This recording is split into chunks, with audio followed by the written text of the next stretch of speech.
is happy to answer all of your questions, all the questions we have. Make it interactive. Yes, please. I'm happy to talk about. I'm happy that this worked out. First of all, because my schedule was not very clear, but I'm happy to be here. Thanks for coming to the talk. I have a lot of material. I can talk a lot about this topic. I think it's a fascinating topic. I know not much about what you guys do, what challenges you face. Maybe some of this will be relevant, maybe some of it will not, but hopefully it'll be interesting. Maybe some of these things will be kind of off what you do, but maybe they may relate to what you do in some way also. And please feel free to ask questions, because I think that's going to be important to make this interactive. I think everybody in the world who is working on engineering agrees with this today. Computing is really bottlenecked by data. I'd be interested in hearing your opinion also, but if you look at important workloads, they're all data intensive. They require rapid and efficient processing of large amounts of data. And data is increasing on top of this. We're generating much more data than we can process in many, many domains. I'll give you some examples, but I think that we can generate, we have the capability to design devices that can generate lots and lots of data. They're capable of it today. And increasingly, we want to do more and more sophisticated things on the data. So analytics we want to do on the data is also getting sophisticated. This is clearly one example. Neural networks have been developed. And this is actually a very nice talk by Sean Lee, who is the CTO of Cerebras Systems, who are designing wafer scale chips. These are huge chips like this big that are actually trying to do machine learning training by putting compute and memory together. I don't know if they will be successful. I think it's good that they're looking into it. But in this talk, they motivate their goal as computation demands of neural networks have been increasing in a huge way. At the same time, memory demands are increasing in a huge way. So how can we actually meet this demand by designing better software and hardware at the same time? That's what they're doing. And in their chip, I have no involvement in what they do, but in their chip, for example, they put 40 gigabytes of SRAM together with lots of compute elements at the same time. If you're interested, you can take a look at a live seminar that we have hosted for him. And all of these slides will be available, so you don't need to take that via YouTube link in your writing. Okay, so that's one example. Neural networks, I think, are quite interesting. I think they're actually very inefficient today. We will need to find ways of making neural networks or artificial intelligence, machine learning in general, much more efficient. I don't believe this is the right way going forward, but I think we'll have to see some more pain before we figure out how to do it in a better way. But there are other applications that are quite interesting that are also extremely bottlenecked by data. These are some examples over here. I will cover some of this in later parts of the talk. And data is increasing over here, and it's a performance and edge bottleneck. And also there are other applications in our mobile systems, for example, that we're exercising as we speak, that are also quite bottlenecked. And these are just some examples. I'm going to talk a little bit more about these applications. These are some applications that we examined together with Google a few years back. And I'll talk about something that we are very interested in, genome sequencing and genome sequence analysis in general. Here, we're actually seeing the data explosion even more than some other domains. And the main reason is the devices that are out there that people are building to sequence genomes are extremely capable. So if you look at this graph over here, this is years on the x-axis. It's a bit old, but the trend continues. And this is the cost on the y-axis. You can see that the cost of genome sequencing per gigabase of genome has been dropping greatly. And this is the curve for Moore's law. That's the cost of a transistor dropping. So you can see that we're actually able to sequence genomes at a much lower cost. And this has created an explosion of data in the number of genomes sequenced. And we're trying to deal with this data. And clearly this is important because we want to achieve scientific discoveries and medical advancements. This is something we're working on in my research group, actually. How do we design devices that can analyze genome sequences very efficiently so that you can give these devices to doctors that, who can make these decisions within minutes. Today, some decisions that are really important for critically ill patients, for example, take 2 days. You cannot afford even 2 days in some situations. And 2 days is even an optimistic case. Because you want to sequence the genome of this infant to figure out what they can interact with in terms of a drug and what kind of reaction they will have to this drug. And you will need to figure that out quickly. And we want to reduce that time to minutes or so. So scientific discovery is one example, but medical advances is another example over here. Basically, we're bottlenecked by data today. And there are many, many other applications of genome analysis. I don't want to make this a talk on genome analysis, but this is something that's really interesting. I believe there are many, many other health applications that actually exist, not just in genome analysis, but if we're able to figure out how to deal with data in a better way and co-design our algorithms together with hardware, we can actually make decisions much more quickly in many of the medical devices that we are going to design into the future. So you can read this if you're interested, but clearly COVID-19 is another example over here today with genome analysis. So this is a data generator. This device over here, it's a nanopore sequencing device. It's not the smallest, but you can see that it's very small and it can sequence genomes. You can buy this for about $1,000 or so, and you can sequence genomes. In fact, recently, I think some kid was able to sequence the genome of a fish on his own and with his own, let's say, curiosity and creativity. And he actually sent a short paper somewhere, which was very interesting. So people like that can actually do things like this with these devices. This is a great data generator, but unfortunately, this is a terrible data analyzer. It cannot do any analytics at all. You have to move the data to a computer, laptop. And in fact, this kid figured out that laptop is not good enough. So he moved it to some data center and he did the analysis in a data center. So basically, we're causing a lot of data movement in our systems today because our devices that we generate and that we create are not good data analyzers. They're great data generators, though. Okay, so I think this is actually happening in many, many domains. If you look at genomics, you have special purpose machines for very fast data generation. This is the high-end machine, Illumina's. This is about $3 million, not $1,000. But you can sequence a lot of genomes at very high throughput here. But you can put a lot of nanopore sequencing machines over here as well. And then we're killing our other machines, let's say, because we actually move a lot of data to them. And these are general purpose machines that try to do data analysis in some way. Essentially, we have a very specialized machine over here, and we have a very general purpose machine, and there's a lot of data movement between them. We're causing the data movement at a macro scale between devices across the world, and also at a micro scale. In this talk, I'm going to talk a lot about the micro scale aspects of it. Can we actually minimize the data movement within a device? But I think what I described actually applies to the macro scale as well. And you can actually replace this with other data generators, potentially, certainly video. Video is another example. There are lots of cameras that are collecting a lot of information and overwhelming the system in general. And internet is another example. Maybe the device you design are other examples. I'm not sure. I don't have enough expertise to call that. But if you're interested in genome analysis, we've been writing a lot of papers on it. I'm not going to bore you with it. We have some beginner readings also. I'm not going to talk more about genome analysis, except for this work, which is actually broader than genome analysis. So what can we do today? I think today we actually have capability to specialize computation relatively cheaply, I would say, using field programmable gate arrays, FPGAs. You can actually do near memory analytics using FPGAs. This is an example FPGA board. It has high bandwidth memory coupled with an FPGA, and you can actually offload computation from a general purpose machine to that machine over here, let's say. And we actually did a lot of studies with this sort of accelerator. It's interesting because the FPGA, the configurable logic, has very high bandwidth, high energy, low latency access to some amount of memory, high bandwidth memory, which is good, I think. And even today, you can actually gain a lot of performance and efficiency improvements compared to just doing the processing on a general purpose CPU. I'll give you just examples. I'm not going to go into any detail. We looked at two major applications, weather modeling and genome analysis, portions of them. And we offloaded them to this high bandwidth memory-based FPGA, and we see significant performance and efficiency improvements, as you can see over here. This is today. You can get this today, in my opinion, with some pain by specializing the logic to the application. And there's a lot of analysis in the paper that I'm not going to bore you with unless there are questions that I can address. So even today, I think there are a lot of possibilities. But I'm going to talk about not today. I'm going to talk about tomorrow. Like, what can we do to do even better than this?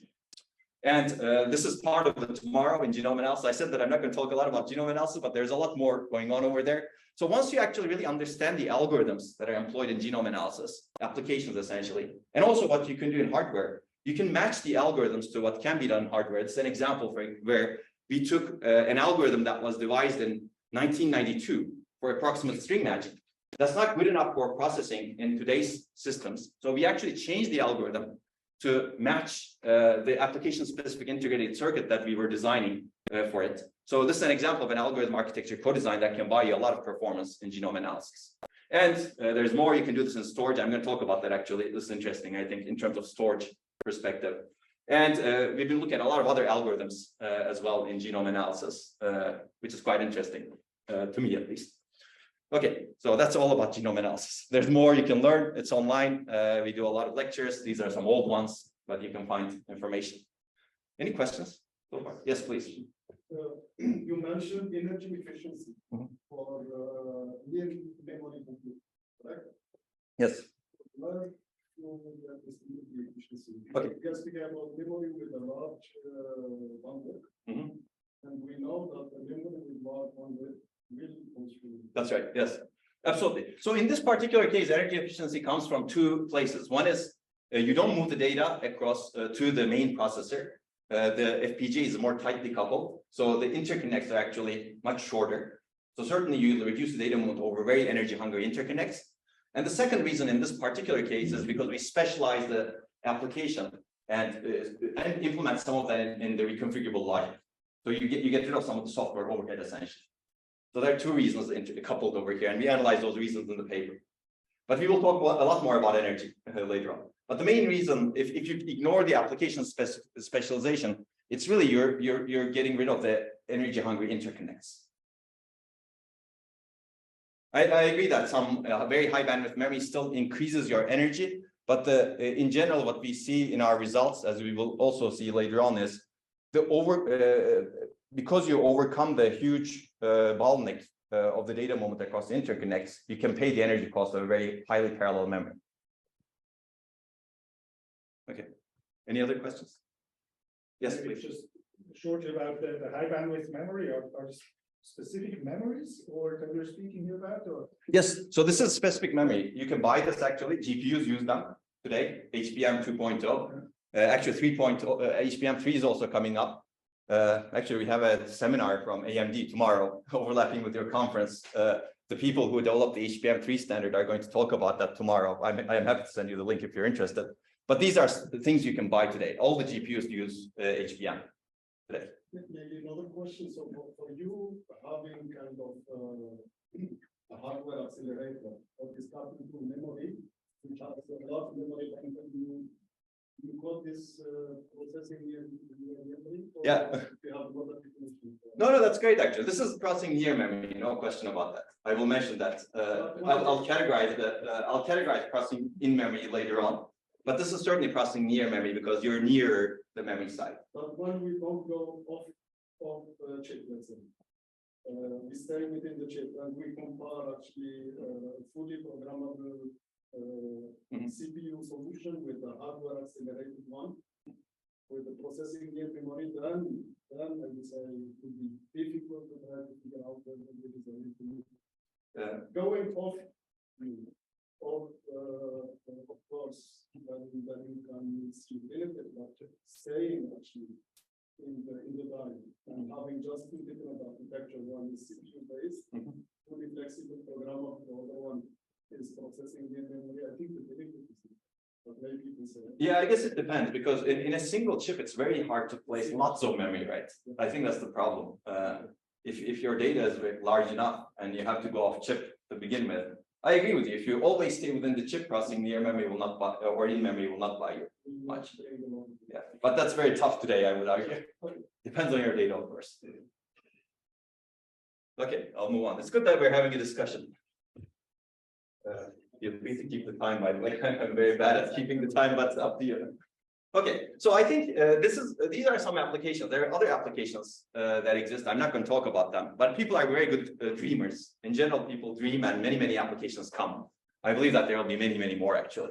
So in the end, data is overwhelming our modern machines. It's overwhelming the storage capability, communication capability, and computation capability. And it's also impacting robustness, energy, performance, and cost. So if you go back to fundamentals, we do need three components in a computing system: communication, computation, storage, and memory. And if you look at the history of computing, we have heavily optimized the computing unit. Over the course of 80 years of electronic computing, this has been the king, if you will. And everything else has been kind of ignored, I would argue. Of course, it's relative, right? So let me give you an example. This is my cartoonish picture drawn 15 years ago. You can see that the computing elements are a very small part of the chip. Of course, everything else is caches, interconnects, other caches, other interconnects, memory controllers, other interconnects, main memory, other interconnect storage. So if you actually do a calculation on a state-of-the-art single node system, you can see that more than 95% of this area resource of the system is dedicated to storing and moving data, not computation. Computation is easy, I would argue. Yet the system is still bottlenecked by memory. So I'm going to go through a motivational part where I will discuss this. If you don't believe me, this is AMD's recent system. The green part is L3 and L2 caches. The rest is, a lot of it's still memory. You can see this is global memory interconnect. So basically most of the chip, I'm not even showing the DRAM over here, and they're still adding even more caches. This is a 3D stack cache, beautiful technology, but is this the right thing to do in general? That's a good question. This is IBM, so that we don't pick on AMD. Again, most of it is caches. Right? This is Apple. This is the processor chip, a lot of SRAM. This is a lot of DRAM, and the darkness over here is storage. So most of the system is really data movement, dedicated to caches and data movement, essentially, with the compute-centric system in mind. But even then, data is a huge bottleneck. So this is data that we gathered together with Google over the course of a few years, and we published this paper in 2018. We looked at these workloads, over here, and we analyzed them very heavily. And we found that more than 60% of the total system energy is spent on data movement in these workloads. This is average. In some cases, actually, more than 99% of the system energy is spent on data movement. Later, I'm going to talk about some neural networks that are employed in Google's edge devices. And we will see numbers that are much higher. Why? Because essentially you have too much data and you're just bottlenecking the system. Okay, let me give you some vision of what we're thinking of, how to really redesign the system. And then we're going to do some more motivation, and then we're going to do some examples of processing in memory. I believe that we should get rid of this mindset and go into a regime where we have intelligent architectures that are handling data well. Of course, the question is, what does it mean to handle data well? I think there are three major directions. I'm going to especially talk about this first one, but the second and third one are also important. We're actually doing a lot of research in this direction also. I'll briefly mention that just in case people may be interested, who knows. One is we should ensure data doesn't overwhelm the components we design via intelligent algorithms, architectures, and system designs. Essentially, we need to look at the full stack, customize system to the application in a way data doesn't overwhelm the system. The second is there's a lot of data that our systems are dealing with. Can we somehow improve the decision-making capabilities of the hardware as well as the software so that it learns from its decisions? So as humans, for example, we're very feedback-oriented, right? I put my hand on a stove and quickly figure out I don't want to do that if the stove is hot. Well, our current systems are not able to do that. If you look at a memory controller, I'll pick the memory controller because I've done a lot of memory controller designs in my life. If you look at a memory controller, it makes a decision under some condition, and it makes the same decision if the conditions are always the same. It doesn't learn from the long-term impact of the decisions, basically. So it's basically not adapting to the conditions. Essentially, we need to have systems that are better decision makers that can learn from their decisions using feedback, using learning, essentially machine learning. So we're designing machine learning-based memory controllers, machine learning-based prefetchers, machine learning-based controllers in all parts of the system for this purpose. The third is we need to understand, exploit properties of different data. Data has lots of properties if you think about it. Certainly performance properties, but also privacy, security, approximability, error tolerance, compressibility, lots of properties basically. Today, when we design our systems, we don't take into account much of those properties. For example, again, I'll pick on the memory controller. When the memory controller needs to schedule a request compared to another request, it basically says, okay, I have this, the address of this request open in the DRAM's row buffer. So I'm going to prioritize the request based on that information. It doesn't say, oh, this request is privacy critical. Maybe I should be protecting it and not scheduling anything along with it. Something like that. It basically doesn't have the semantic information in mind when it makes decisions. It's very structural. But I think we can change that also. So as I said, I believe these are really important directions also, but we're going to focus on the first one, which is basically making system data centric. I call the other directions as opposed to making designer dictated decisions, our computing system should be more data driven. And the last one, as opposed to making component-based myopic decisions, our systems should be making decisions that are more data aware or data characteristic aware. So that's kind of the vision that we're really pursuing in better computing systems that are not overwhelmed by data. But I think if you really want to do this, at least in the longer term, we really need to revisit the entire stack, including the theory of computation. that we have been used to for 80 years, let's say. But I believe we can get there step by step. So there's hope. Clearly, this is not going to be done overnight, but I believe there are some ideas that can be employed relatively quickly, especially if you know your application well. Okay, I don't want to bore you with papers. These are papers that I recommend to my students or other people, but if you're interested in reading them, feel free, of course. So let's jump into the first portion, which is the data-centric or memory-centric architecture. Even when you look at this, I think there are a lot of interesting things here. I'm going to talk about the first one, but not the other ones as much, let's say. We want to process data where it resides, where it makes sense. And I will motivate that, as I said. But we also want, I think, more research and development into low latency and low energy memories. I think we have not looked into it as much in the history of computing. Low cost we've looked at, but there are a lot of things that are changing here. I will briefly mention that. And we also want to manage data intelligently with our controllers. I will mention this a little bit also because there's some motivation I would like to give in terms of what's happening in main memory today. By the way, if anything is not interesting, please stop me and say, okay, you should skip, this is boring stuff. I'm fine with that feedback also. Is it okay so far? Keep going. Okay, I'll keep going. Okay, I call this processing data where it makes sense. It's not just memory. I say memory-centric computing because memory is a general term we use for remembering stuff, right? But I believe it's really where it makes sense. So if you look at a system, and this, I'll just pick a general purpose system, you have a lot of memory clearly, you have storage and you have sensors. I believe processing should be done everywhere. So you can think of this as a distributed system processing lots of data, as opposed to having to bring the data into specialized, into units over here, which we saw, which are very small, right? So why don't we add units everywhere, basically? Okay, so it's an old idea. It's not a new idea. If you find older papers, please let me know. In the 1960s, people have thought about it. Even earlier, people have thought about analog computation. So there's a lot of interesting history here, but it's not panned out. And these are beautiful papers, by the way, from 1960s, late 1960s. So why is it interesting today? I think today we have a much bigger problem, basically. Never in the history of computing, we had so big problems with data. The first issue I will briefly mention, it may be interesting to you. We're having huge problems with memory technology. Memory technology scaling is not going well. We're having bit flip issues, for example. Even in commodity memories, all of the memories that we use in our systems are vulnerable to something called RowHammer. I will mention that briefly. And we're going to have increasingly more issues with memory. And these memory scaling issues demand more intelligence in memory. And as a result, people are actually putting controllers that are slightly more intelligent to fix these issues on the memory side. At the same time, we're having a huge demand from application and systems. Data access is a huge bottleneck. I'm going to give you even more numbers. Energy and power are some of the biggest bottlenecks that we're facing, and sustainability, I would add that also. And data moment energy is dominating computing energy today. And while at the same time, we need performance, energy, and sustainability all at the same time. We do not want the trade-off, basically. So far, we've been okay with the trade-off. Okay, let's get some performance and pay some energy. I don't think we want to go through that anymore. We want to improve performance as well as reduce energy at the same time. And I don't think this is magic. If you can actually tackle the right bottlenecks, you can improve performance and reduce energy at the same time. Okay, by minimizing data. So basically, our designs today are squeezed in the middle. Technology at the lower level, the device level, is not going well. Application assistants are also not going well. So basically, we're squeezed, I think. That's why we believe that in-memory computation is quite interesting. And the good news is I think industry is kind of moving in this direction, not as fast as we like, but you can see that this is around 2011. This is 3D stacked memory. You have logic layer underneath memory layers. It's similar to high bandwidth memory. It's a predecessor, I would say, in a different way. I'm not going to go into the details of memory technology unless people want to, but this is already happening basically. Micron has experimented with processing in the row buffers. They have some limited capability. And more recently, OpMem, it's a startup in France, Grenoble. They've developed this processing in memory, near memory units. Inside the DRAM chip, they actually add processors. We will talk about that if we get to it. Samsung more recently announced machine learning accelerators inside their DRAM, high bandwidth memory, which we were talking about earlier. SK Hynix also announced machine learning accelerators.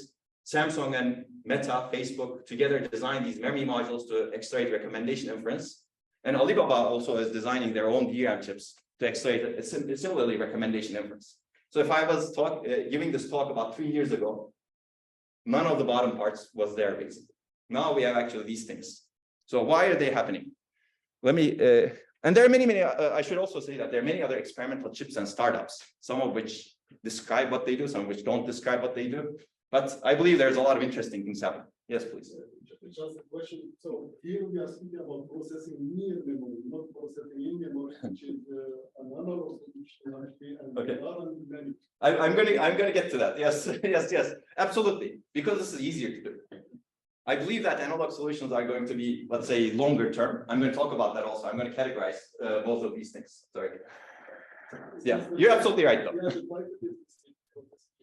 Okay, so no, I understand that. I think there's some confusion in the terminology, unfortunately.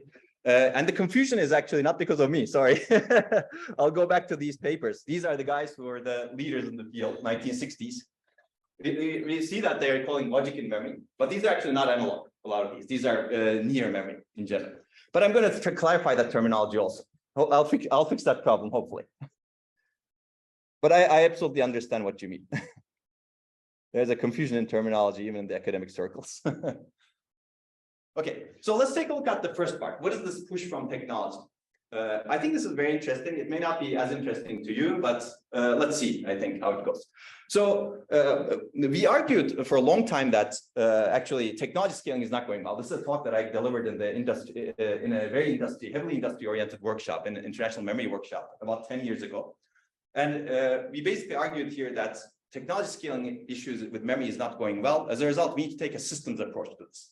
We need to solve the technology scaling issues, not at the manufacturer level, but at the memory controller and the system level, so that we hide some of the problems that memory is having, because memory is such an important component. Let me give you some examples of the reliability problem. This is data that we collected with Facebook for about 2 years in 2013. The paper is published in 2015. This is the production data centers at Facebook at the time. That's a lot of memory, a lot of servers. I believe this is the largest scale study, but we cannot report, unfortunately, what the number of servers, what the number of memory is, because that's confidential to Facebook. And it's grown. It's only grown basically over time. So you can see the correlational study. While the servers are running, we look at the error rates that we see and correlate it with the chip density, DRAM chip density employed in the server. And you can see that denser chips are correlated with more failures. And again, this correlation, not causation, but we believe there's good reason to believe that denser chips are more vulnerable to errors. Essentially, the memory cells are smaller and memory cells are closer to each other in denser chips. As a result, they're much more vulnerable to noise. So these are real errors that people are expressing. They're also uncorrectable errors. Some of these are correctable. Some of these are uncorrectable. And we report that in the paper also. Yes? Just a quick question. What does the relative server failure rate of 1 mean? Does it mean every server fails at least once, or? No. You need to read the paper for more detail. We need to normalize the results over here. It's not every server. We report the fraction of servers that fail over the course of 2 years. It's about 1%. I believe it's about 1%. Don't quote me on the paper as the data. But this is normalized to some other value that we believe is interesting. This correlation is real, but it's not absolute. Very good question. Because the reason we have to do it is because these are different servers, right? Complete different servers. We have no control over the system over here. So we have to find a metric to normalize. Okay. So this is one example. So we actually built a lot of infrastructure. We built a lot of hardware in my group, especially for memory-related issues like testing memory. We have these FPGAs, and we built our FPGA-based memory testers. This is a more recent one. And we did a lot of studies. One of the studies we did was what kind of bit flips we get in memory. And we found out, together with Intel, that one can predictably induce errors in most DRAM memory chips today. How many people know about this phenomenon? Like RowHammer. It's called RowHammer today. Curious. Okay, maybe I'll briefly mention that. I don't know if it's interesting to you. It's very interesting for people who employ DRAM, which is essentially all general purpose computers, right? The problem is this. I mean, it's known like this. It's not my picture. I like this picture. Some other people drew this. But basically, if you in DRAM, if you want to read a row of memory cells, which is data essentially, you activate that row, right? You apply high voltage to that row. That's called opening the row also. Now, after that, you can send a read command to DRAM and get the data out. Now, if you want to read some other row, you apply low voltage to close this row. That's called a precharge in DRAM.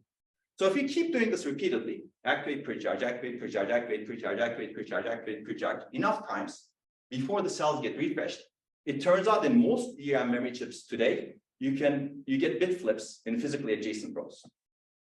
Basically, data that you stored in physically adjacent rows get corrupt. Clearly, this should not be happening, right? Obviously, you don't want something like this. We call this hammer row, we call this victim row. And we basically show that more than 80% of the chips that are manufactured by the 3 major DRAM manufacturers, there are only 3 major DRAM manufacturers in the world today, are vulnerable to this problem. So this is a technology scaling issue because cells are smaller, cells are closer to each other. Whenever you activate a row, that's coupled with adjacent rows, and you basically corrupt the data. I don't want to go into the details of this. This is fascinating. If it's really interesting to you, I'm happy to talk. We're doing a lot of research in this area. But essentially, this is a reliability problem, but it's also a security problem. And people are writing articles like this. Forget software, now hackers are exploiting physics. They're basically referring to RowHammer. I'm not going to talk about this again. So this is one of the reasons why people are employing controllers that are much more intelligent in memory. For example, if you buy DRAM today, DRAM manufacturers have put in solutions to try to prevent RowHammer. We show that they're not perfectly secure, but they have put in solutions. There's some intelligence going on in the memory. So if you're interested, you can watch lectures, read papers, etc. This is an overview paper that covers a lot of interesting things. So other things that are happening in the memory today. So since DRAM is not scaling very well, there are some technology issues. Why not put some heterogeneous memories together? It could be phase change memory. It could be some other memory. It could be some other type of DRAM. So make memory more hybrid and heterogeneous so that even if a single technology doesn't scale very well, the overall combination of technologies together scale better. The idea is to design the hardware and the software together such that the greens of each technology are exercised while the reds of each technology are avoided as much as possible. So this requires a lot of intelligence in the memory controllers, clearly. It's another example why technology scaling is pushing us to be more intelligent in our memory controllers and systems.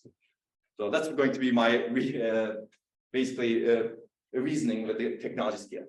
And if you're interested, there are a lot of papers that we write and other people write on preventing RowHammer, adding intelligence. This is an example. I picked this example because Intel recently named this as one of the 4 papers from 2021 in terms of hardware security. They liked it apparently as a solution. It's a purely memory controller-based solution to fix the RowHammer problem in a perfectly secure way.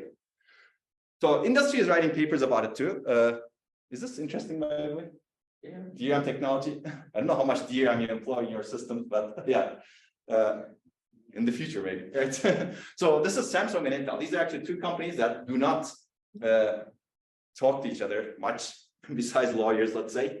But they did write this paper together in 2014, and they basically said we are having a lot of technology scaling challenges, so we should really co-architect controllers and DRAM together. And there are a lot of other interesting issues like correcting uncorrectable errors. If you put some intelligence, you can actually discover uncorrectable errors in memory chips as well. I'm very interested in these errors in general, as you can see. So there's also other technologies also have other errors. We study flash a lot, and there are a lot of studies that you can do over here, and there are intelligent controllers over here actually. And if you're interested, I'm happy to talk about that too, but we do not have time for that. Clearly, there are other technologies that people have been developing. Intel Optane, they recently announced that they're not going to develop it as much, let's say. But I believe there's interesting future in other emerging technologies, an area that we also work on. But unfortunately, they also require intelligent control. It's a paper that we wrote about 13 years ago on phase change memory.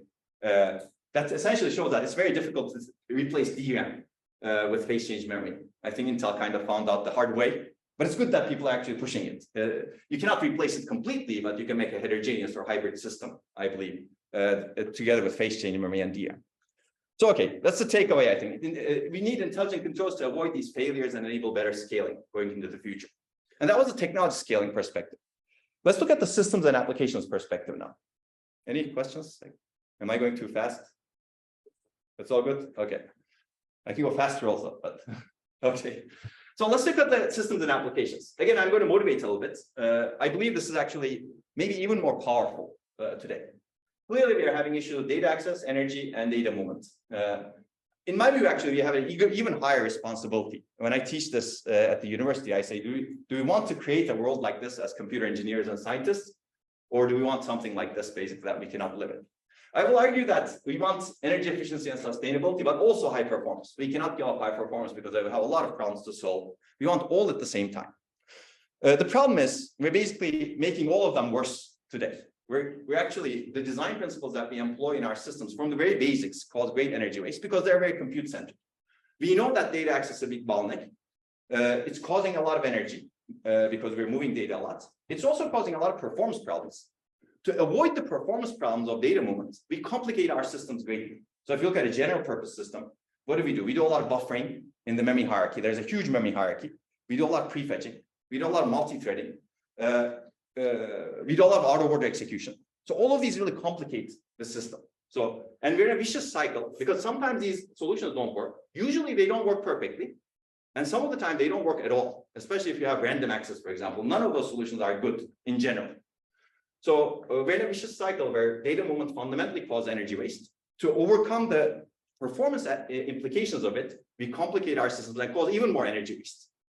So our systems are unfortunately big energy wasters. And the main problem is processing of data is performed far away from the data. And again, I go back to this picture that I showed you. Today, we process all data in the processor or computation unit. For me, the processor is CPU, GPU, or any type of excited, any type of computation unit that's not close to memory or in memory, let's say. At great system cost. Let me give you some data, let's say. This is data from Dick Seitz. He was the chief architect of alpha processors in the 1990s. And after his team designed one of the flagship alpha processors, he basically wrote this article saying it's the memory stupid. He basically said that we designed this flagship processor. It's capable of finishing 4 instructions every clock cycle. But unfortunately, on this important workload that we believe we designed this processor for, it was a database workload, it's finishing 1 instruction every 4.5 cycles, clock cycles. So it's basically operating at 5% of its peak efficiency, peak bandwidth. And he basically ends the article saying that over the coming decade, I expect that memory system design will be the only important design issue for microprocessors. So you can see that we know that memory is a big block, but maybe we're not doing enough about it. So this is data from my own PhD thesis. We did these studies with Intel around 2002, 2001. And in the workloads that they used to design their processors at the time, we found that essentially the same. Most of the time, the processor is waiting for data coming back from memory. Okay, this is the same study, or somewhat similar study repeated by Google in 2015. This is a beautiful paper that they wrote. They basically show the same thing. According to them, this is all of their data center workloads at the time. And a flagship Intel processor employed in their data center, most of the time, the processor is waiting for data to come back. This is the fraction of time the processor is actually finishing instructions, what it's supposed to do, 10 to 20%. And they have a lot of analysis if you're interested.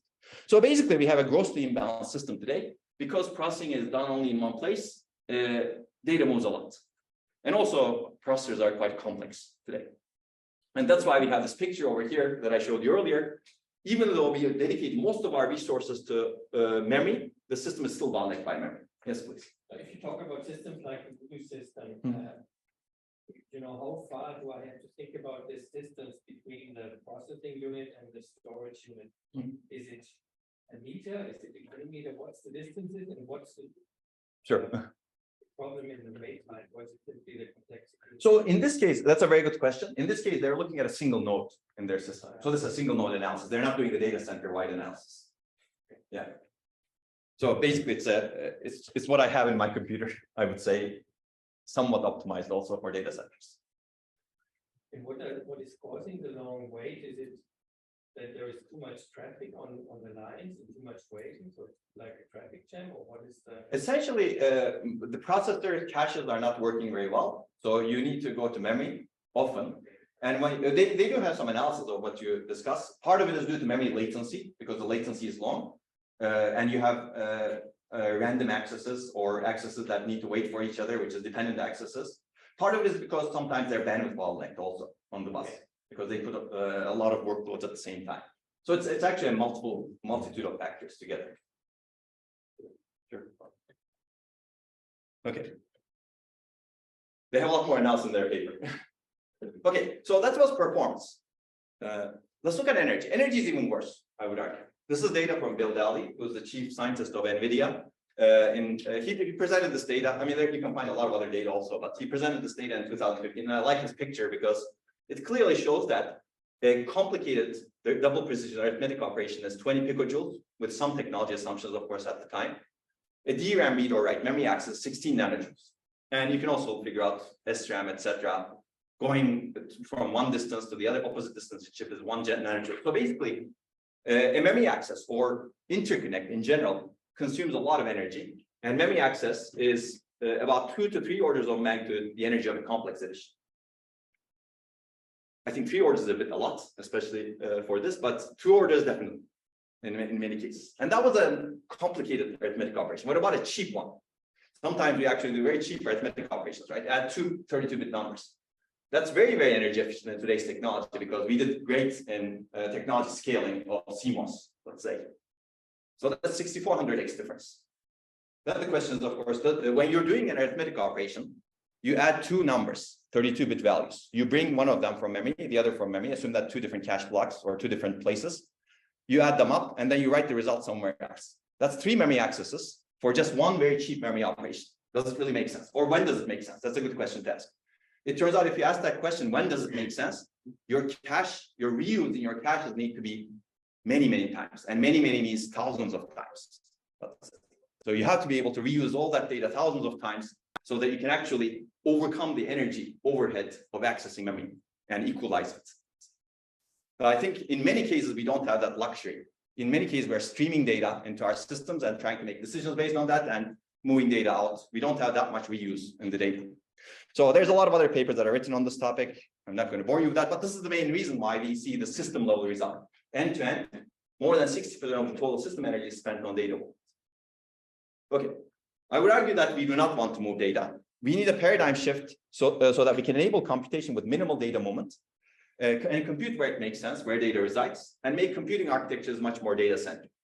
And that brings us to processing in memory or inside memory. But this is a general concept, as I mentioned. We really want to do processing anywhere where data is or is generated. I like memory because I'm going to talk about, we've been doing a lot of work in this, but we're actually doing a lot of work in storage and increasingly more sensors as well, which I'm happy to talk about. Memory is interesting because a lot of data gets stored in memory today. Many systems try to optimize for memory. They're in-memory databases, in-memory graph analytics engines, in-memory media processing, in-memory machine learning frameworks. Wouldn't it be nice if we actually told the memory, could you do this operation for me, do this query, and return the results? And the memory as an equal component, let's say. We're going to think about memory as an accelerator still. I believe there are models where actually you can make memory even more, let's say, first class going into the future, but I'm not even going to go there in this talk. So even with this accelerator model, there are many questions. How do you design the memory and the controllers, processors and the communication units, software and hardware interfaces to enable something like this, system software compilers and languages, and algorithms and theoretical foundations? I think this is an across the stack problem if you want to really change everything. And even theoretical foundations, as I said, I assume a lot of people here have taken some theory of computing course. Have people taken any theory of computing course at some point? Okay. What you have done in that course, if you remember, is counting operations, right? You basically, algorithmic complexity is how many operations you do in an algorithm. But maybe that's not really that important, right, as we have seen earlier. Maybe we should really be thinking about a more data-centric theory of computing. Okay, so that brings us to, I think, processing in memory. This is a paper that we keep updating on our on archive that talks about recent developments and advancements. I'll talk about some of these things over here. And we also have a processing in memory course if people are interested in looking into it. This is a spring version, but we have a fall version. I believe we need to think differently from past approaches also going into the future, because some of the past approaches I don't think will work well. Now we'll clarify some terminology at this point. And maybe I'll have a question for people over here in terms of which one to cover. So I believe the terminology is not very clear here. I'll propose a very simple solution to it. Today we have the processor and we have memory. They're far away from each other. In processing near memory, the idea is to get the processor units closer to memory, such that at some point they're as coupled as possible inside the same chip, inside the same subarray. But you can still distinguish these are processing units. It's logic that you add so that you can do computation. It could be configurable, it could be specialized, it could be general, but it's logic. So that's processing near memory. It's very similar to today's model, right? It's just processor gets closer. That's why that's happening today. Processing using memory, processor, memory, forget the processor, just memory. Well, it looks memory, right? What can I do with this? Well, it turns out you can do computation with the operational principles of it. There are any memory can be, if you think about it, you can figure out a way to do analog computation using the principles of operation of memory. And that's the idea of using memory. So this is very different, clearly. You're not adding new logic to memory, but you're using analog operation.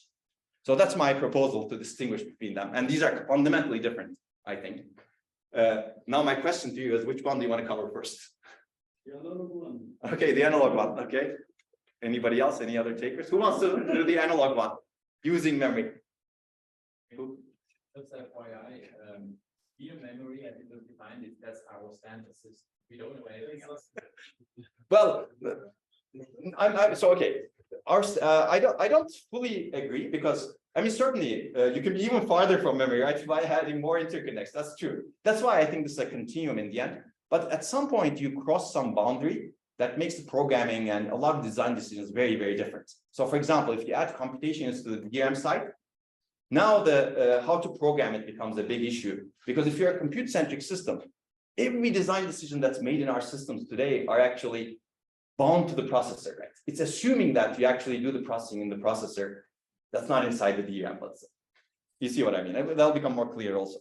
But I agree. I mean, fundamentally, yes, it's just basically moving the processor wherever it is. But once you cross a boundary, some of the things are become very, very complicated. Maybe just to something on what Hans said. So in our application, we don't use patterns. Okay. We don't use DRAM. Okay. We don't tell whatever kind of parameter from Okay. external DRAM. So it's really SRAM based. Okay. And then we have of chip, of course. And yeah. Okay. For storing the program. Okay. In the application. But all computation is done with SRAM on chip. But you still have processing units that move the data between SRAM. There's movement of data between SRAM and processing units. Right? What I can say, we looked at this scheme of compute memory actually, or on chip. On chip, okay. Compared to what we are doing with the specialized hardware like accelerator, memory with a lot of memory hardware. Actually, the benefit is more Okay. in terms of energy, that actually we don't see a difference. Okay. And this is what I'm saying, memory with analog compute, because in my opinion, that's the future for edge devices, for our application, but it's still far away from the industrialization they are not there. Okay. I mean, it's, in my opinion, it's still a research, because of variability. Because Sure, reliability issues, yes. And so on. Yeah. Maybe Yeah. you can elaborate on that. Yeah, I'm happy to talk about that. So let's start with using memory then, if people are okay with it. I'm not sure. I mean, this is the first time I'm learning about your system. I think I can still see ways of optimizing it. We can talk about it if there's interest, but yeah, what I describe will be mainly based on DRAM. But I believe a lot of this can be done in SRAM also. In fact, there's work in that area and non-volatile memory technologies I will mention briefly also. Okay, now that I have some background, that's very useful. Okay, so processing using memory. Basically, the idea is to take advantage of operational principles of memory to perform data movement and computation memory. You can exploit internal connectivity to move data. You can exploit analog computation capability. And who knows what else. I'm going to give you some examples from DRAM. And I'm going to start with simple. I think simple ideas are easier to implement, like data copy initialization. Right? I'm not even going to talk about computation. This happens a lot in our systems. This is, you can see that there are some examples over here. I'm mainly talking about general purpose systems currently, as you can see, but even in specialized applications, do you see that? So Google reported in their paper that I mentioned earlier is 5% of the entire data system, the entire data center cycles in their workload is spent on these two function calls, memmove and memcopy. I think it's fascinating that only two function calls cause 5% of the execution cycles. So what do we do today? If you want to do copy, you have to go through the memory, essentially. You need to bring the source page to the chip, and then you need to bring the destination page to the chip, do the copy, and write the result back. Would it be nice if we were able to do this? Whatever memory you're dealing with. I'm going to talk about DRAM, but I believe you can do this in SRAM also. So basically, that's the idea. In-memory copy complete. This low latency, low bandwidth, and no cache pollution, but you can eliminate that today also, and no unwanted data movement. I'm going to show you a mechanism where in DRAM, you can actually reduce the 1000 nanosecond copy latency for a 4 kilobyte page to 90 nanosecond, and the energy also significantly, as you can see. I believe you can optimize this even more. And the idea is very simple. In DRAM, you first activate the source row, which brings the data into the sense amplifiers, which is the row buffer. And then you do another activate to the destination row, which implicitly deactivates the source row and connects the sense amplifiers to the destination row. And then you achieve the copy base. By doing two consecutive activates, source row activate, destination row activate, you use the row buffer, which is the sense amplifiers, as a temporary storage to move the data. You still need to move the data a little bit, but this is all happening inside the DRAM subarray. It's very contained. And it's negligible hardware cost. In fact, when we wrote the paper, it was very little cost. After that, people have shown that you can actually do this in real DRAM chips by violating the timing parameters. The DRAM chips have timing parameters activate to activate. You violate them, you ignore the standard. Say, I violate it. And if you violate it, and if you do it in the same subarray, you can actually do this reliably in many DRAM chips today, even though the DRAM chip doesn't officially support it. So you can see the benefits. Ignore these parts over here. So if the data is in different subarrays, different banks, you need to do something, but we have solutions to that I'm not going to talk about. So that's the idea of row clone. This is a very simple thing that you can do in DRAM. These folks show essentially what I just said. You can violate DRAM timing parameters to mimic row clone. Surprisingly, almost all DRAM chips actually are able to do this reliably. It's not completely reliable in some of them because you need to figure out how much you violate the timing parameters. But we believe this is relatively easy to test going into the future if people want to implement in real space. So we developed a processing using memory prototype called PyDRAM. Essentially, we use the same idea, violating DRAM timing parameters, and that enables us to do end-to-end studies. This is the FPGA board we developed. We have a RISC-V system, and it's running a real application. And that application, whenever it does a copy, that copy gets sent to the memory controller that's modified to do the timing parameters using the DRAM chip, and memory controller executes that copy and returns the data back to the RISC-V processor over here. So we have this end-to-end system where you can actually play with. If people are interested in playing with it, you can play with it. Of course, I'm not sure if that's interesting, but this is a real. You can actually do this on a real system by violating the timing parameters. Yeah, and you can see we see significant performance and energy improvements. This is just one example that is in line with what I just said earlier. So this is an example of what you can do. I'm going to go a little bit further, but basically we have some specialized computation capability in memory, analog, and you can think of this as an accelerator, and we're building a lot of other accelerators over here. So the question is, what else can you do over here? Analog. Clearly, once you start putting logic over here near memory, you can do a lot more. Okay, so we've also shown that you can do simple bitwise AND or NOT and majority function. I'm going to mention this at low cost. And the idea is to activate multiple rows concurrently in DRAM. And this leads to significant energy and performance improvements. And I'm going to talk about new memory technologies also. I don't have a lot of material on this, but we're doing more work in this area recently. I will mention that. I think new memory technologies enable even more opportunities because they are capable of matrix vector multiplication, for example, in analog. And they're also non-volatile, so they can operate on even less data modes. Let me give you what happens in DRAM. People demonstrated that you can actually do this on non-volatile memory as well. But I'll pick the example of DRAM. You have 3 rows, A, B, C. I'm showing only 3 cells, but imagine that this is a wide row like 8 kilobytes. So you can actually do this on 8 kilobytes. You can actually do this on thousands of subarrays in DRAM, 8 million bits at a time, let's say.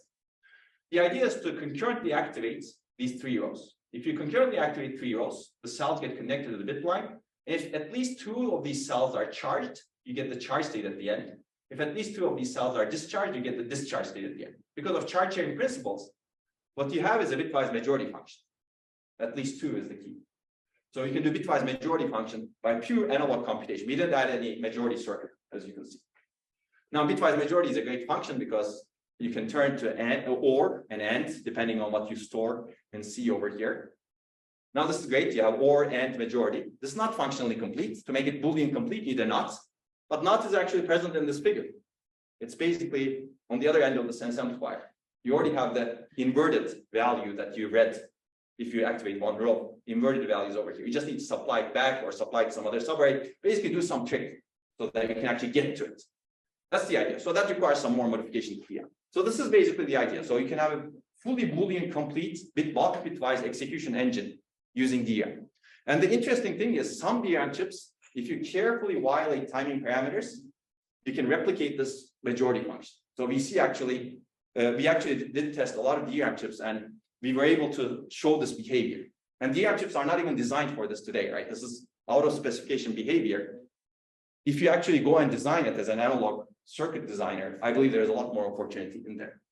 So because this is functionally complete, I believe any algorithm can be implemented on this. Now, with some caveats, of course, you need to think very hard about your algorithm. Some algorithms are easier to implement. For example, databases have been doing a lot of off-bitwise operations.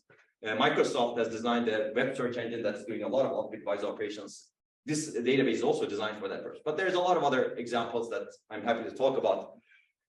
And we ported a database that was designed for maximizing bulk bitwise operations. The reason they did it was to use GPUs to accelerate their database. But this is a good fit for our application also. And we see significant end-to-end performance improvements, 4 to 12x. And if you're interested, there's more in the paper. I'm happy to take questions anytime, by the way. There are challenges, clearly. So some challenges include what was mentioned earlier, reliability, analog. This is all in simulation at this point. But we can replicate some of it in DRAM. Unfortunately, you cannot do it enough in DRAM to show a real prototype. You can do row clone in most DRAM chips very reliably, but these are much harder to get reliable because DRAM chips are not even designed to open 2 rows at a time. We're trying to open 3 rows concurrently. And so you can also make this more programmable. Essentially, the user can specify a desired operation. It could be a convolution, for example, in AND or NOT logic. We have steps to convert it to majority and NOT logic. We use actually some recently developed quantum computing compilation methods like majority and merger functions to generate very efficient majority logic, majority NOT logic. And basically we can generate a micro program, essentially a sequence of DRAM commands that do triple row activation, row clone, pre-charge, etc., that corresponds to implement whatever function the user specified. This is actually fascinating. It could be multiplication, division, anything you want. And we can actually store that as an instruction in memory. And when the user level program calls that instruction, bulk bitwise operation, we invoke that micro program in the memory controller, and that micro program basically executes that instruction to make it happen. This is what we call the SIM-DRAM. And that's the idea. This way, you can actually generalize the application space. You can do multiplication, division, etc. Some things are not efficient. Like if you want to do 64-bit multiplication, it takes a long time because you're doing it bit serial. Now, if you have lots of 64-bit multiplications to do, maybe you can overlap the latency, and that's good, but I wouldn't recommend it in general. So we showed that actually you can get much higher throughput and perform energy efficiency compared to CPU and GPUs if you actually generalize it like this. And if you're interested, that's a paper. More recently, some of the things are, as I said, not very efficient, like heavy multiplications. Oh, yes. Please, sure. When you compare these numbers, does that assume classic architecture where DRAM is operated? Yes, that's great. There's not unchip memory, it's all off-chip memory, and that's why you get the gain. Yes, basically, in none of the results that I show, we're not looking at on-chip memory. Yes, on-chip memory would be more similar to probably what you are thinking of. I believe you would still you get gains in an SRAM, but yeah, gains will be less because it also depends on how big your SRAM is, etc. I believe. Yeah, maybe that's a conversation we can have separately. We already take this data types for efficiency for power efficiency in these systems or local memory that kind of stuff we already have. So near memory processing, that's already. Sure, yeah, you have near, but you're not doing analog probably. Yeah, so our gains are partly coming from analog computation and parallel computation also. There's a lot of parallelism in DRAM that we explained. Yeah. Yeah. Any other questions? Okay. So I'll move on. So as I mentioned, some of the operations are expensive. So we actually do lookup table based computation. For example, if you want to do a multiplication, you don't want to do it bit serially. Why don't you do a lookup table? I believe it's also applicable to SRAM, but we can talk about it if you're interested. In DRAM, it's much harder actually, it turns out, because this requires much more modification to the DRAM architecture. So what other things that can you do if you want to exploit analog computation capability?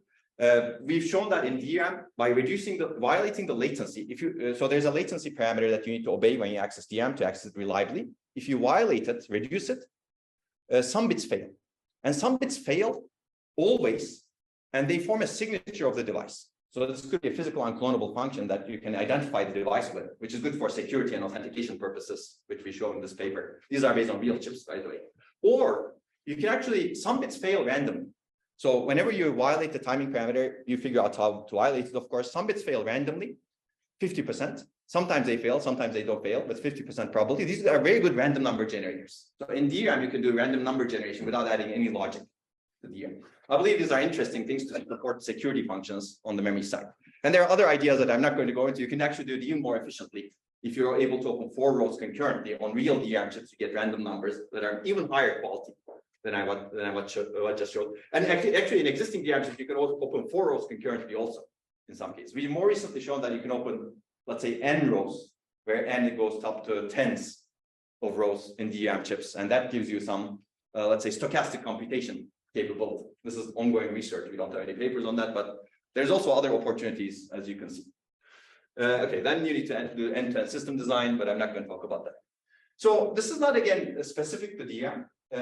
You can do this in Flash. This is another work that we've done where we show that you can do this in Flash memory. And Flash memory is actually even more capable. If you, I'm not going to go into the details of this, but essentially, if you concurrently activate multiple rows in Flash memory, you get a bitwise AND function. Assuming the rows are in the same block. If you can concurrently activate rows in Flash memory that are in different blocks, you get a bitwise OR function. So you can do bitwise AND and bitwise OR.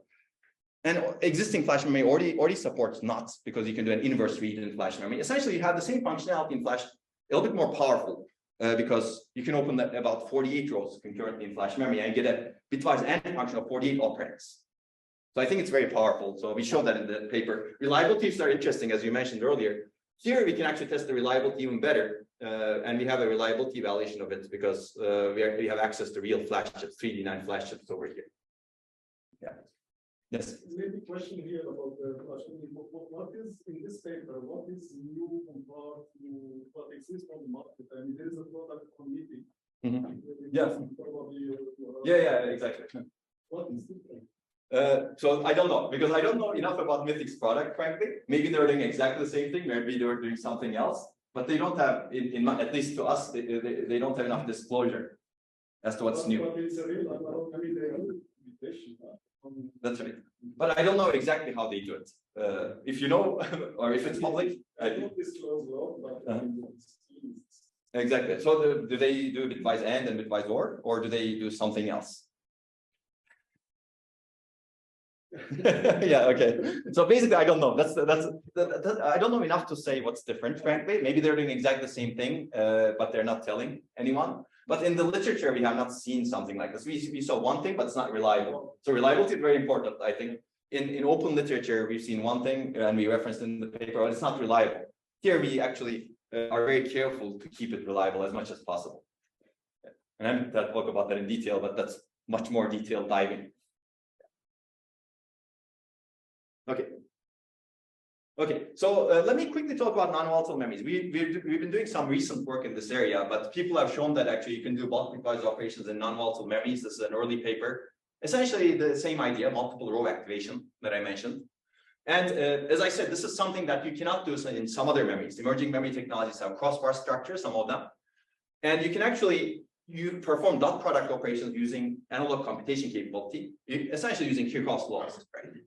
Essentially, the idea is to have the bit line current. Bit line current is really a sum of products of the word line voltage times the conductance of each cell, or the 1 over the resistance rate. I'll show you an example.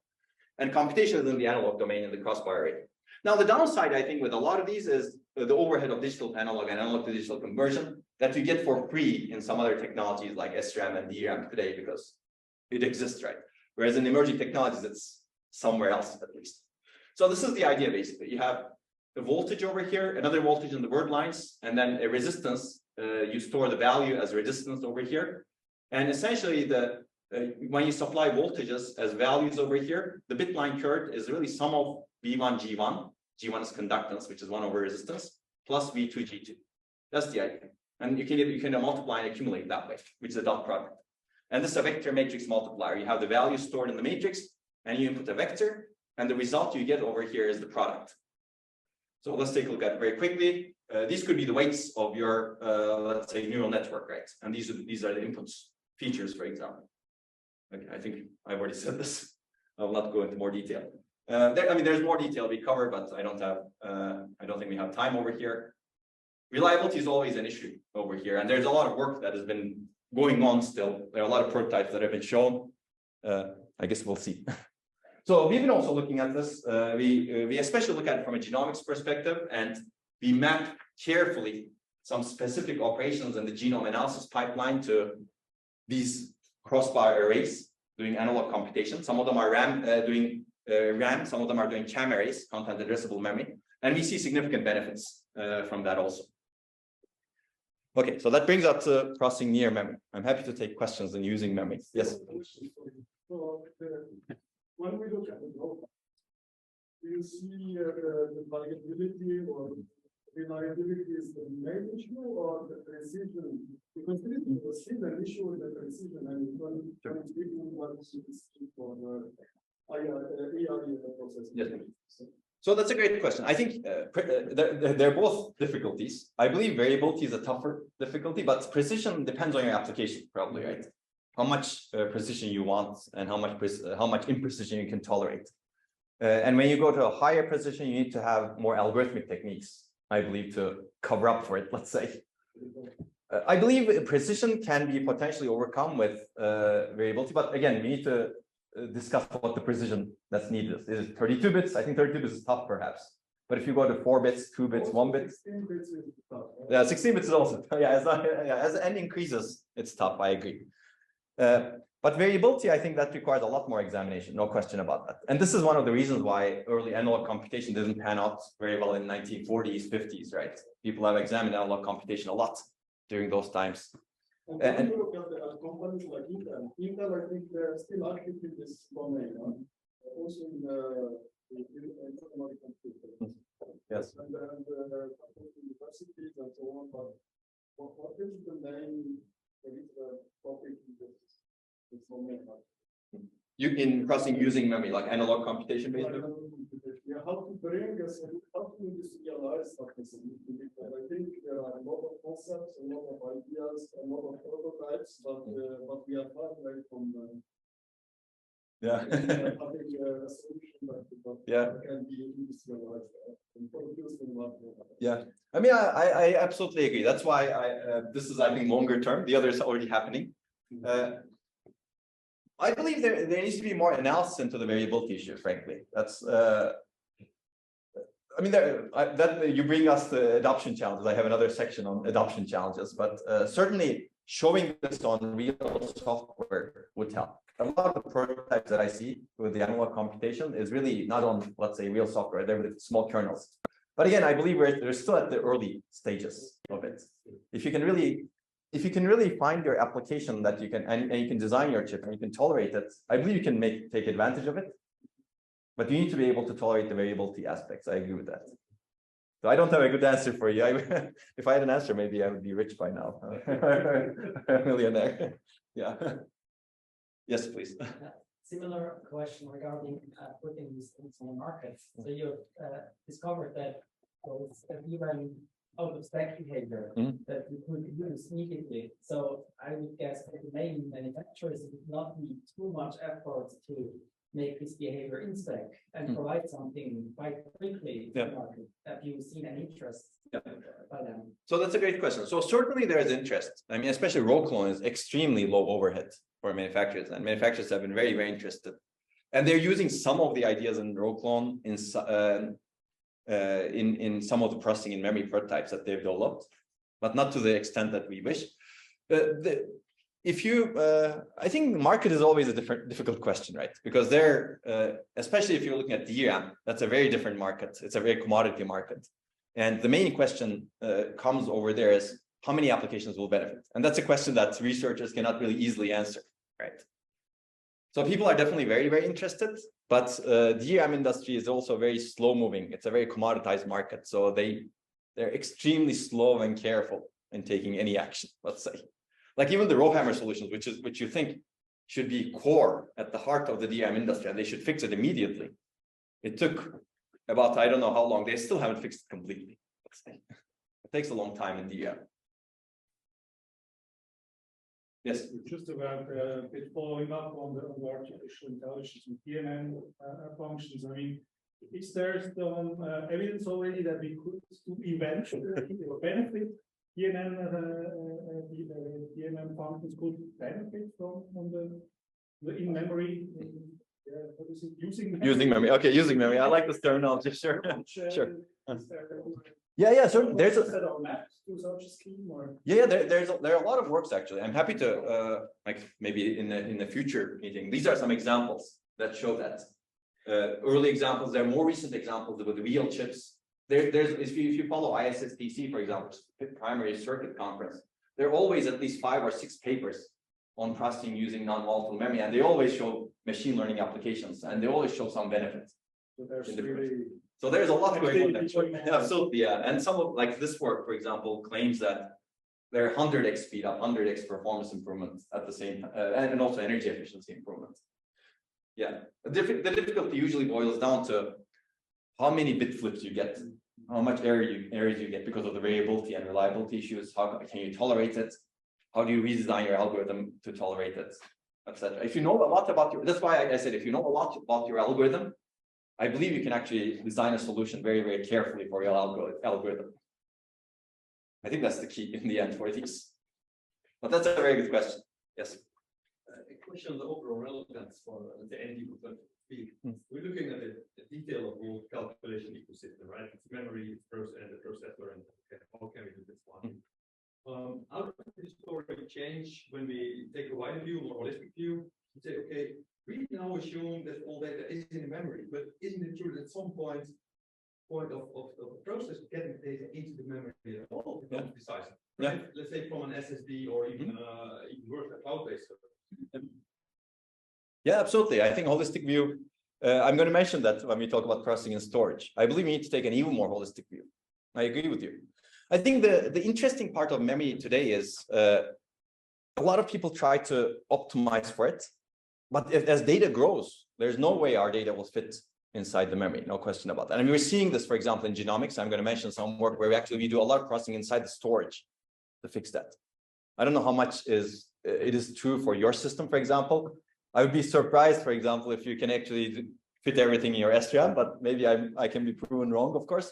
For example, the Cerebras startup that I mentioned, they have 40 gigabytes of SRAM on their wafer scale processor. This is huge amounts, clearly, right? But even then, they're bottlenecked by getting the data from the flash memory into the SRAM. In some cases, not all cases, of course. So I absolutely agree. I think we need to take an even bigger holistic view. And once you go to the holistic view, that storage system actually dominates things if you're accessing it a lot. Yes, that was my point. Yeah. Okay, I don't have no view here, but Yeah. once you get to the point that this will not distant trend, so let's say after taking up more time than because you have become very efficient at the core, Mhm. you have a new problem to solve. Yeah, absolutely, absolutely. But I think memory is a good step to start with. Okay, should I move on to processing near memory? Press bring it up, so there are 50 minutes left. 15? 50 minutes. Oh, okay. Oh, okay. Sure. I mean, I can go as long as you want me to, but 15 minutes is going to be a bit tough. Let's try. Maybe I can go through some of things quickly. I think we have mixed up already with. Sure. Yeah, that's true. That's true. Yeah, so I can go. Okay, but feel free to still ask questions again. So, okay, the key here is near memory is, I think it's already happening. I'll give you some results basically over here. Again, we're thinking of memory as an accelerator, but now we can push computation to the memory side.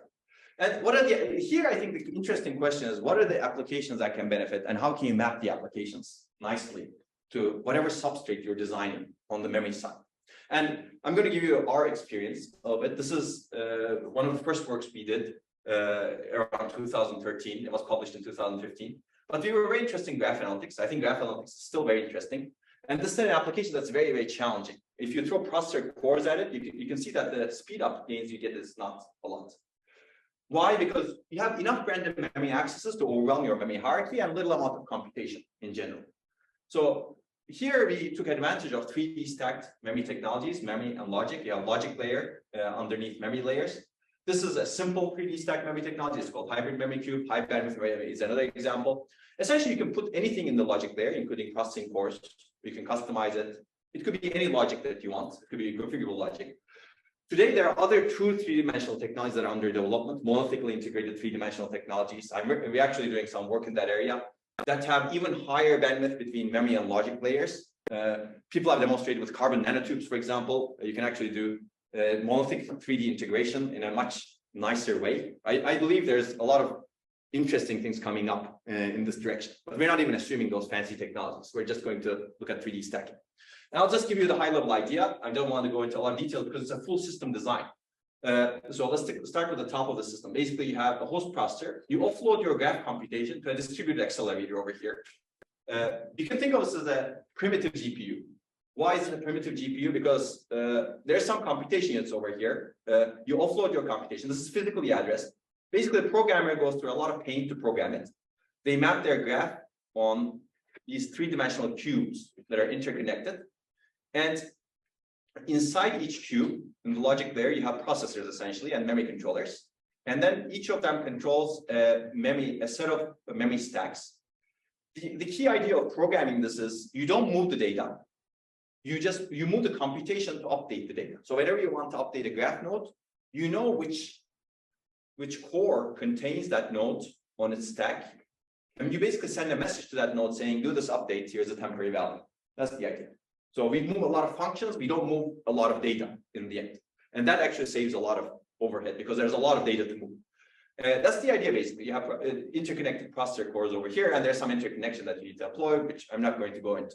So communication happens using function calls. It's a distributed system, similar to the models that are employed in data centers today. And we have a lot of prefetching mechanisms because there's ample memory bandwidth that's available to these cores over here. Most of the time, actually, they cannot exercise that memory bandwidth. Let me give you some results. There's a lot more I can talk about, but we don't have time. This is the system that we compared to. These were the state of the art at the time. You can see the memory bandwidth bottleneck over here, and you can see the dichotomy between processor and memory. Tesseract looks different because processor and memory are integrated together. It's a distributed system of processing and memory together, essentially. And you can see the bandwidth at the time, 8 terabytes per second, that's exposed to the processors. And the results are average across 5 graph processing algorithms. We get significant performance improvements, 13x, and also significant energy reduction. These are old results. This is initial work, let's say. Later, a lot of other people improved on our work. They basically did better scheduling, better graph partitioning, better interrupt handling, basically better everything, let's say. And they basically show that you can actually go up to 100x and over 100x over here also. So the performance and energy at the same time improves. And this is a processing near memory engine. We didn't even specialize the logic that much for graph analytics. So I believe there's a lot more you can do in this area. That's the paper if you're interested. Now let me talk about storage, because storage I think is also very interesting. So we've been expanding the view that we have. I'll briefly mention what we have done.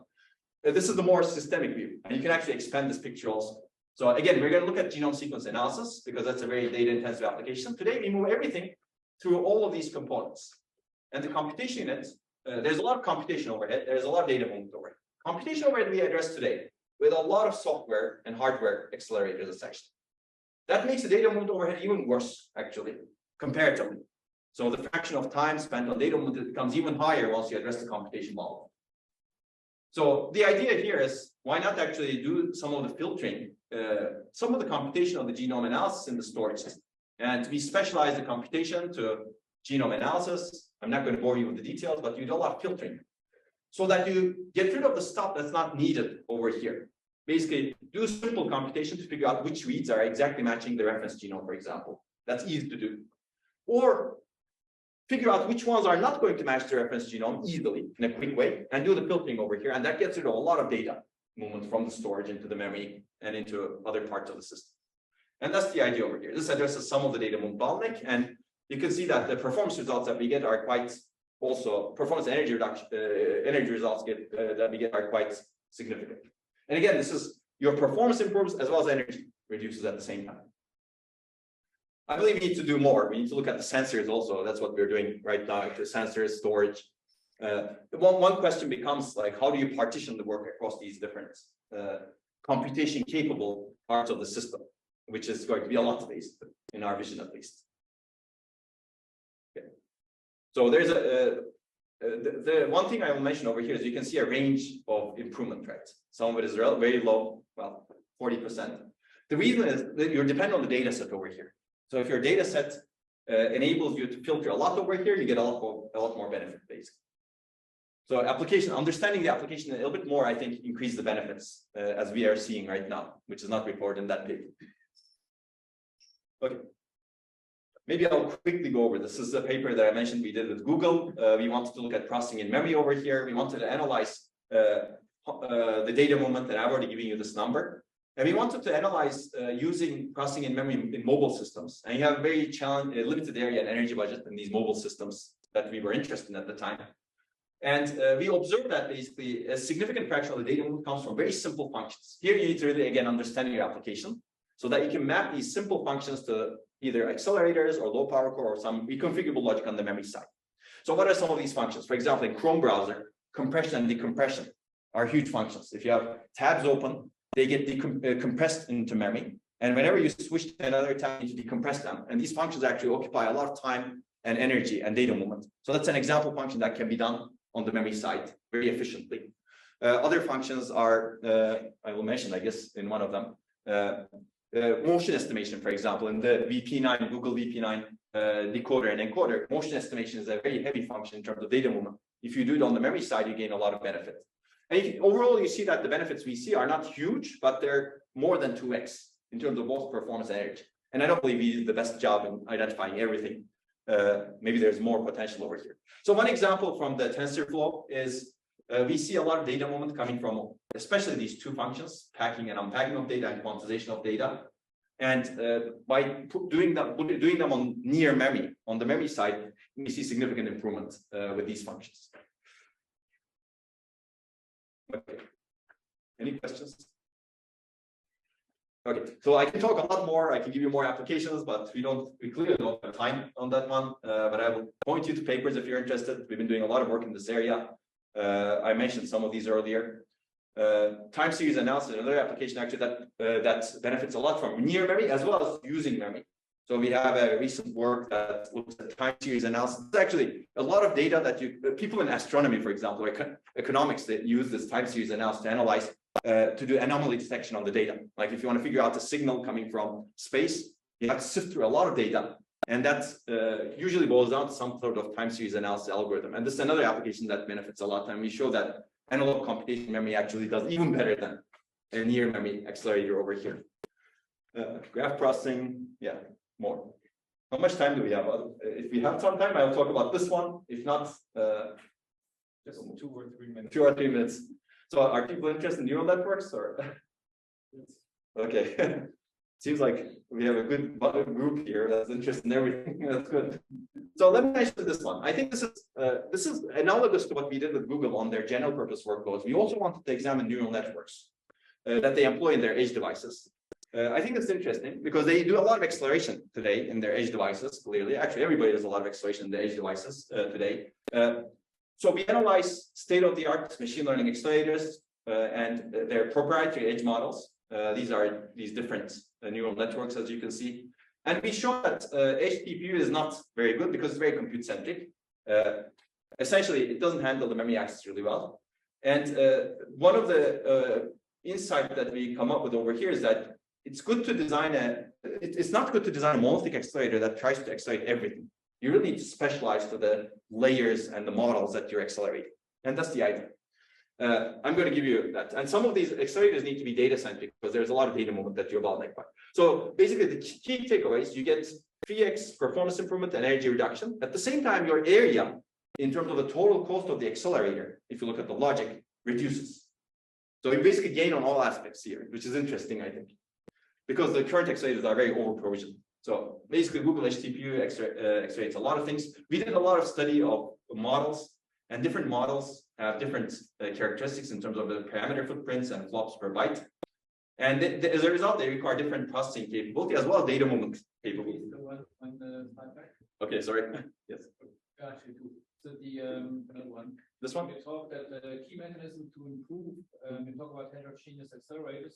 You mean different order for CNNs and RNNs as you show it. You can think of it that way, yes. Is it that way? Yes, it's that way. Basically, it's not exactly CNN on RNNs. We basically do a little bit more finer grained. We look at all of the layers that are executed. Yeah, and basically you ship different layers to different accelerators. Yeah, that's the idea, basically. Yes. And still one last question. Sure, go ahead. As you know, Google, they don't disclose. Huh? Yeah, they don't disclose. I don't speak for Google also. Yeah, maybe you can answer this question or not. Sure. Depends if you have an NDA. Sure. Can you confirm that the HTPU is based on systolic array? I think they disclosed that one.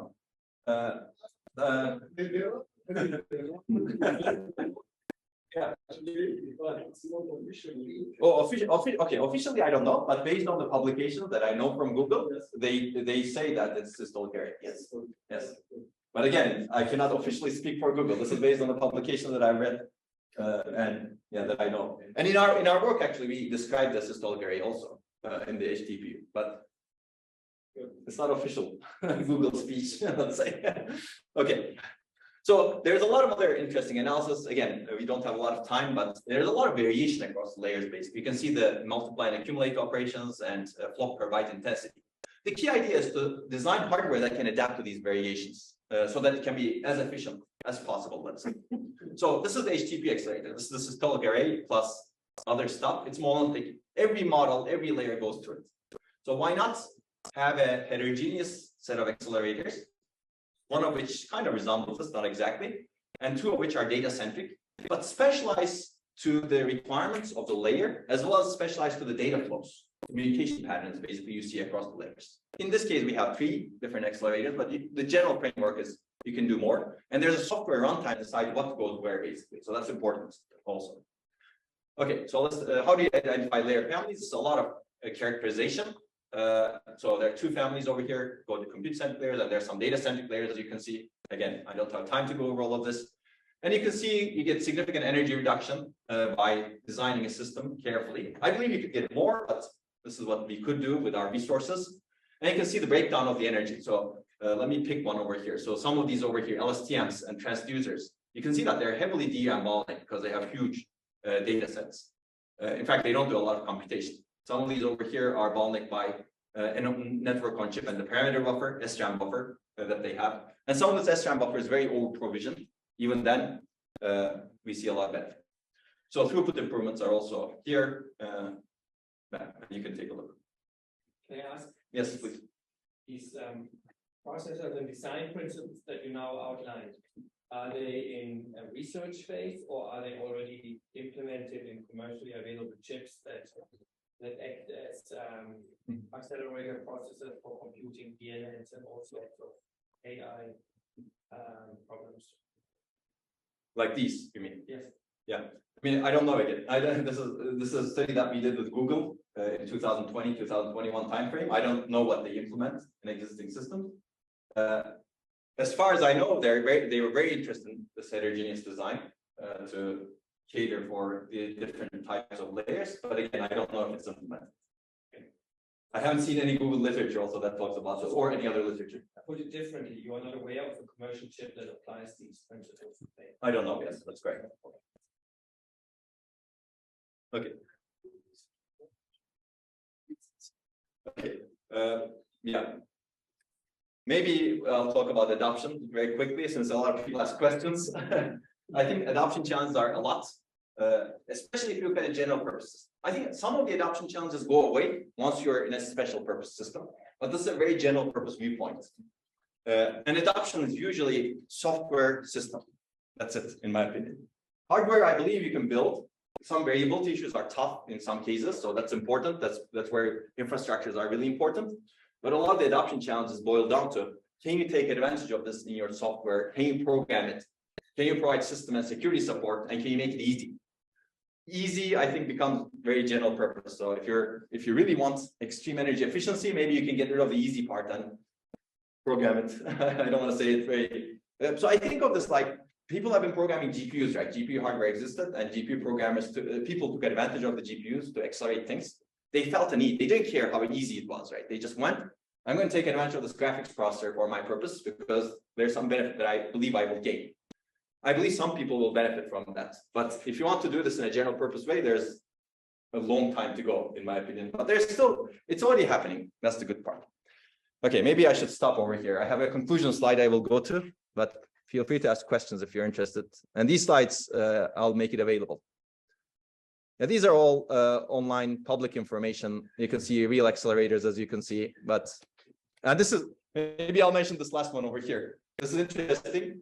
because this was yesterday, I think. I put it up in my slide deck yesterday night for sure. But this is a recent blog post from Samsung where they said that they actually cooperated with AMD to install their PIM-enabled memory in the AMD's accelerators, basically machine learning. Again, this is a non-technical document. That's just a blog post that gives some numbers. They say they improve performance and efficiency by more than 2x. But if you're interested, there's something going on basically in industry also, but near memory computing, not analog computing yet.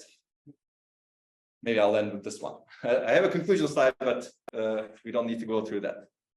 Again, thank you very much, Onur, for this very interesting call. Perhaps we can open up the discussion for one last question before we move on with our agenda. Is there something you want to ask right now?